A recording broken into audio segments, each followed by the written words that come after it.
Goedemorgen, welkom. Voor in het buffet met croissantjes en eikens. Met mijn cafeetje, de warme drankjes en de frisdrankjes. Nou, rustig even rondleiding met oerolje wat roesje. McDonald's Dokkum bestiert alweer een jaar. Voor alle meewerkers en aanhing stier daarom een feestelijk kriesbrochtje kleer. Tiert om weerom te zien en vooruit te zien. De leerling is in elk geval dik tevreden. Het is een fantastisch jaar geweest. We hebben het veel drukker gehad dan we in eerste instantie ooit hadden durven hopen eigenlijk. Wat maakte dat te druk? Waar zit dat hem in? Nou, ik denk dat de mensen hier in Noord-Eerst-Friesland echt blij zijn dat er een McDonald's is gekomen. En het voordeel is natuurlijk ook dat wij van 8 uur 's morgens tot 1 uur 's nachts open zijn. Dus welk moment van de dag je ook even naar buiten wilt om even wat te gaan halen, wij zijn er altijd.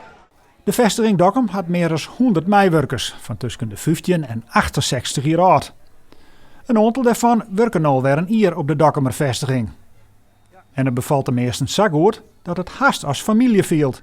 Het is de warmte van de collega's dat het in je familie maakt. Dat de sfeer, het accepteren van kwam er. Dus, want we komen hier al hier als vreemd binnen. En doe ik haast een hele prettige vriend haast oor. Is een prettige hamburger zelf? Nee, ik zelf dat. Dat is net goed. Maar ik mind je wel dit heel lekker, met grote liefde. Intussen zorgen ze in Dokkum ook naar de toekomst. Wat kan oors of beter? Zo zou de toerist nog wel eens wat vaker deel komen maaien. Daar hopen we dan wat meer op. Hè? Dat we daar op dat gebied wat bekender mensen die naar de boot gaan bijvoorbeeld, dat die ons nog niet hebben kunnen vinden het afgelopen jaar. Dat die ons dit jaar wel kunnen gaan vinden. En we hopen regionaal minstens hetzelfde te blijven scoren en misschien nog wel beter. Zolang ik de baan ken, dan doe ik het nog.